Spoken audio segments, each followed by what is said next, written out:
Manchester United က Andre Santos ကိုခေါ်ယူဖို့အတွက် Chelsea နဲ့သဘောတူညီမှုရရှိခဲ့ပါပြီ။ဒီလိုမျိုးသဘောတူညီမှုရရှိခဲ့တဲ့နောက်ပိုင်းမှာ Atalanta အသင်းရဲ့ကွင်းလယ်လူ Ederson ကိုရော Man U အသင်းတို့ဒါခေါ်ယူဖို့အတွက်ကြိုးပမ်းပါအောင်မလားဆိုတာဒါဒီနေ့ဗီဒီယိုမှာသုံးသပ်ဆွေးနွေးသွားကြပါမယ်။အားလုံးပဲမင်္ဂလာပါ။ဘော channel ကနေကြိုဆိုလိုက်ပါတယ်။ကျွန်တော်တို့ဆိုပြီးပါ။ Manchester United ကစုစုပေါင်း$66.9 သန်းရှိမဲ့အစီအစဉ်နဲ့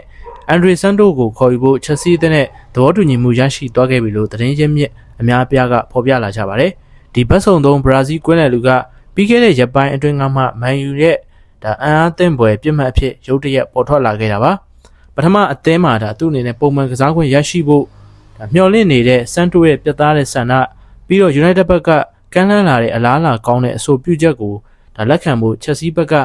ဆန္ဒရှိနေရကြောင်းဒါကွင်းလယ်နေရာမှာအလောတကြီးဒါအစားထိုးဖို့အတွက်လူလိုအပ်နေတဲ့ Man U အသင်းကဒီအပြောင်းရွှေ့ကိုအလင်းမြန်ပဲဒါ Chelsea နဲ့သဘောတူညီမှုရယူနိုင်ခဲ့ကြပါတယ်။ The Telegraph ရဲ့ဖော်ပြချက်အရ Santos ကအစောပိုင်းကနဦးပြောင်းရွှေ့ကြေး$64.3 သန်းနဲ့ United ကိုပူးပေါင်းမှာဖြစ်ပြီးနောက်ထပ်ဖြစ်နိုင်ခြေရှိတဲ့ဒါအပိုစုကြေးပေါ့နော်ဒါ$2.8 သန်းကိုလည်းရရှိအောင်မှာဖြစ်ပါတယ်။ဒါအပြင် Chelsea အသင်းကနောက် United ကနေတဆင့်ပြန်လည်ရောင်းချမှုကနေရရှိတာမဲ့အမြတ်အစွန်းရဲ့10%ကိုလည်းသူ့အနေနဲ့ဒါရရှိသွားအောင်မှာဖြစ်ပါတယ်။ကွင်းလယ်ပိုင်းမှာဒီတနေရာဒီလုံး United အတွက်စိုးရိမ်စရာနေရာတစ်ခုဖြစ်ခဲ့ပါတယ်။ဒါကဥကာဒေးပြင်းထန်တဲ့ဒူးဒဏ်ရာမရရှိခင်ကတည်းကဖြစ်ပြီးဥကာဒေးရဲ့ဒဏ်ရာကတော့ဒါသူ့ကို2026-29ဘောလုံးရာသီအများစုမှာအနားယူသွားရစေဖို့ရှိနေပါတယ်။ Casemiro ကလည်းအသင်းကနေထွက်ခွာသွားခဲ့ပြီဖြစ်လို့ Bruno Fernandes ရဲ့နောက်ကွယ်မှာကစားပေးနိုင်ဖို့ဒါလောက်လာဒါအားကိုးရမဲ့ဗဟိုကွင်းလယ်လူအဖြစ်ကိုဘီမိုင်နူးတယောက်တည်းပဲအသင်းမှာကြန့်ရှိပါတော့တယ်။ပြီးခဲ့တဲ့ရာသီက Satrabot မန်နေဂျာဟောင်း Liam Rosinia အသင်းကိုဒါခိတ္တခဏကင်တွယ်စဉ်အတွင်းမှသာဒါ Chelsea အသင်းကြီးတဲကိုထိုးဖောက်ဝင်ရောက်နိုင်ခဲ့တဲ့ Santos ရဲ့ရောက်ရှိတာမှုက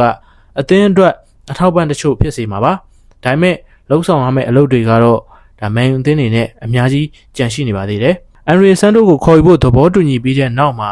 United အနေနဲ့ Ederson ကိုဆက်လက်ခေါ်ယူအောင်မလားဆိုတာကျွန်တော်တို့ဆက်ပြီးတော့ဆွေးနွေးကြပါမယ်။ Ederson ကသတင်းပတ်ပေါင်းများစွာအပြောင်းရွှေ့မရေမရာဖြစ်မှုထဲမှာပိတ်မိနေခဲ့ပါတယ်။ဒီ Atalanta ကွင်းလယ်လူကဒါပြီးခဲ့တဲ့ဇွန်လအစောပိုင်းကလေးက United နဲ့$52 သန်းဝန်းကျင်တန်ကြေးရှိမဲ့သဘောတူညီမှုတစ်ခုရရှိခဲ့တယ်လို့သတင်းထွက်ပေါ်ခဲ့တာပါ။ဒါပေမဲ့ဘရာဇီးရဲ့ကမ္ဘာဖလားလူစင်းတွေကိုအရေးပေါ်ခေါ်ယူခံခဲ့ရတာကြောင့်တရားဝင်ကြေညာချက်ထုတ်ပြန်ဖို့ကြံ့ကြာနေခဲ့ရပါတယ်။16 သင်းအဆင့်ကနေစောစီးစွာထွက်ခွာခဲ့ရပြီးနောက်မှာတော့ Ederson က United မှာဒုတိယအကြိမ်မြောက်ဆေးစစ်မှုခံယူဖို့ပြင်ဆင်နေဖြစ်ပါတယ်။ဘရာဇီးရဲ့ကမ္ဘာဖလားကစားခဲ့တဲ့ပွဲစဉ်တွေအတွင်းလူစားဝင်ကစားသမားအဖြစ်နှစ်ပွဲပါဝင်ကစားစဉ်မှာမထင်မှတ်ပဲပြင်းထန်တဲ့ထိခိုက်ဒဏ်ရာရရှိခဲ့တာမျိုးမရှိဘူးဆိုရင်တော့ဒီမျိုးဒဏ်ရာကင်းစင်နေတဲ့အသက်28နှစ်အရွယ်ကစားသမားကိုလာမယ့်ရက်ပိုင်းအတွင်းမှာပဲအသင်းကစားသမားအဖြစ်တရားဝင်မိတ်ဆက်ပြသသွားဖို့ဒါ Man U အသင်းအနေနဲ့မျှော်လင့်နေပါတယ်။ဒါပေမဲ့ United ရဲ့အသုံးစရိတ်ကဒီနေရာမှာရပ်တန့်သွားမှာမဟုတ်ပါဘူး။ Ederson နဲ့ Santos က Michael Carrick ရဲ့ပုံစံသစ်ကွင်းလယ်အထိုင်အတွက်ထက်မြက်တဲ့အားသာချက်တွေကိုပေးစွမ်းနိုင်မှာဖြစ်ပေမဲ့နှစ်ဦးစလုံးကတော့အသင်းကတနေရာဒီလုံးအသေးအံလိုက်လံရှာဖွေနေခဲ့တဲ့ထိပ်တန်းကျယ်ပွင့်မျိုးတော့မဟုတ်သေးပါဘူး။ Elliot Anderson နဲ့ Matías Fernandes တို့ကိုခေါ်ယူမဲ့အပြောင်းရွှေ့ပြိုင်ပွဲမှာ Man U အသင်းရှုံးနိမ့်ခဲ့ပြီးတဲ့နောက် United ရဲ့ကွင်းလယ်လူရှာဖွေမှုကတော့ဆက်လက်ရှိနေသေးပဲဖြစ်ပါတယ်။ဒီ Athletic ရဲ့ဖော်ပြချက်အရ United ရဲ့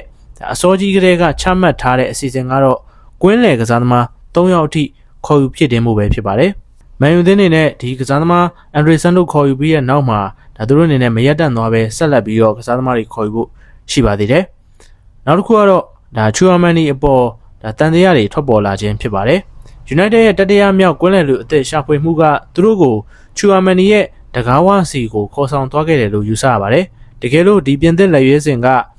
Real Madrid မှာ Casemiro ရဲ့နေရာကိုအစားထိုးဖို့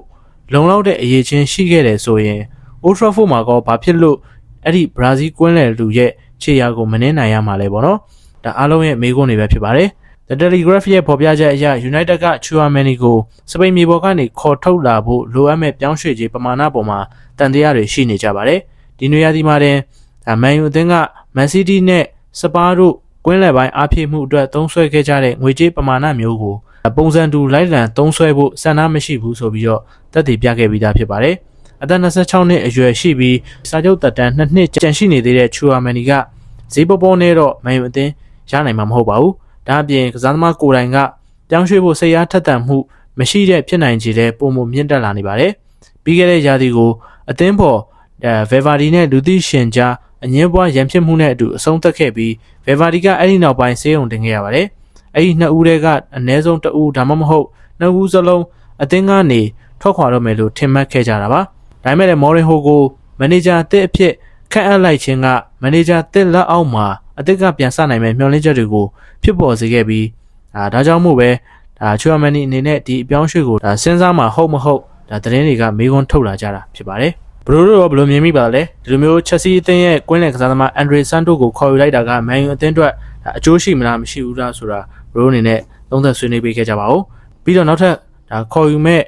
အီဒါဆန်နဲ့ပြီးတော့နောက်ထပ်ဘယ်ကစားသမားဖြစ်လာမလဲဆိုတာဘရိုအနေနဲ့ခံမှန်းသုံးသပ်ပေးခဲ့ကြပါဦးဗီဒီယိုကိုအဆုံးထိကြည့်ရှုပေးရတော့ကျေးဇူးများတင်ပါတယ်နောက်ထပ်ဗီဒီယိုမှာလည်းထပ်မံဆုံနေနိုင်ဖို့ like follow subscribe လုပ်ပေးခဲ့ကြပါဦးခင်ဗျာ